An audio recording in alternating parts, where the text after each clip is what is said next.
Hey folks, it's your boy, Brandon Collins, Media and Popcorn host. And no, this is not me. This is the dad from Smart Guy.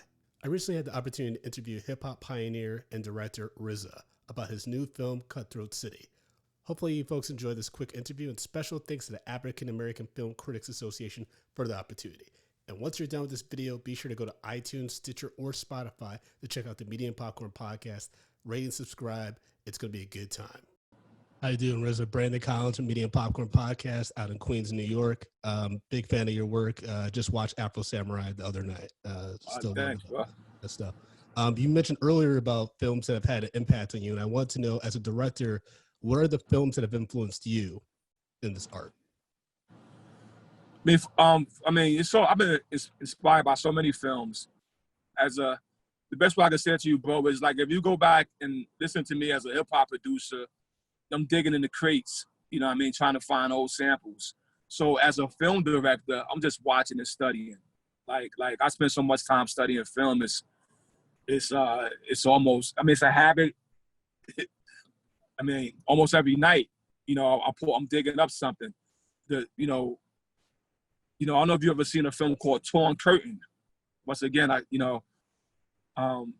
it's a Hitchcock film, and just watching, the scenes of how he just takes something that's abstract. A guy shows up to a farm and he's a spy. He talks to this lady. They're talking, and then they're discovered. And here, this lady who's just a pretty dainty lady, she's gonna have to help this guy, who's basically like a scientist, school teacher type of body, kill somebody. And they killing it for our country. And the way he shoots the scene. So I'm constantly, whether I'm into John Huston, John Ford, I have a son, a 14-year-old son who's in a film class now as well. And the beautiful thing is his teacher is prescribing film assignments, right? So one day he has to watch Groundhog Day, right? Which is, okay, you got to watch.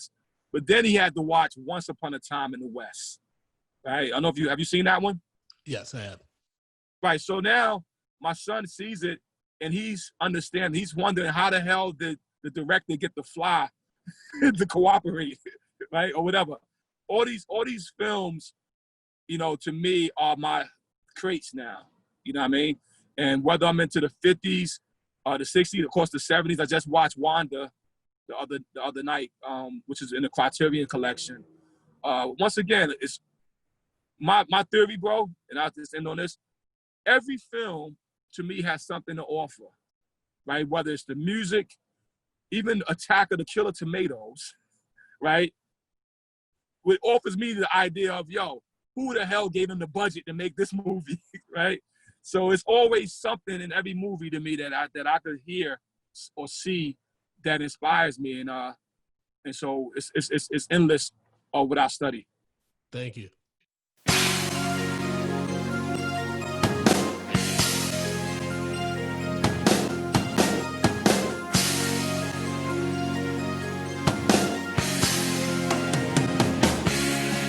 Medium popcorn, we are two niggas spoiling movies.